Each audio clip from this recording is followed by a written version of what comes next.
Russia has slammed the EU's decision to drop the Syria arms embargo as counterproductive towards finding a diplomatic solution. Moscow says it will continue to supply air defense missiles to Damascus, calling it a balance designed to deter foreign intervention in Syria. Well, we have in the studio artist Sean Thomas for more on this. So, Sean, what's Moscow's reasoning behind delivering on the missile supply deal? Well, the first thing you have to understand is these are old existing contracts that were signed before the Syrian conflict even began. So in some ways, Russia is obligated to fulfill these contracts. So that's the one way of looking at it.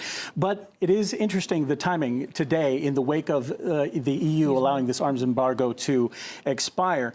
This paves the way for different countries to individually start arming the rebels. So the Foreign Ministry and the Russian President's office, they have expressed their disappointment in this decision, saying that it undermines the international peace process, something that they've been working very hard for. In fact, this week, Lavrov and Kerry meeting to try and get something going on that side of things. Yeah, and we know the peace conference will be taking place later. Indeed. And what Russia is saying is that this move by the EU is a double standard policy which directly affects the prospect of having an international peace conference on the topic of Syria. So the timing is very interesting, but the bottom line is that these are old contracts, existing contracts for a defensive weapon for the Assad regime. Okay, now another question here is, can Russia's defense systems be used to influence events on the ground in Syria? The short answer is no, but obviously it's a little bit more complicated than that. The S-300 is an air defensive weapon, and it cannot be used in ground-to-ground combat. It can't be used against the rebel forces, if you will. It's specifically designed for air combat. Now, Russia is using this as an opportunity to reiterate that point, something that they've been saying all along.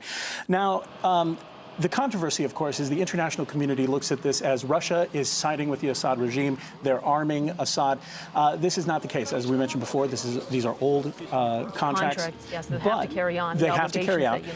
But the thing of it is that these are defensive weapons. And Russia says that this is specifically even a stabilizing factor, because what it does is it prevents hothead regimes, other countries, foreign forces from getting involved in the Syrian conflict. Exactly, because we don't know, where will the weapons end up, the weapons that the West is going to supply to Syria, and Indeed. What sort of hands will they get into. All right, Sean, thanks very much indeed for explaining the situation to us. And of course, we continue here on RT to talk about the recent EU move here on Syria, and we'll be bringing you more analysis. For now, Sean Thomas, thanks for this update.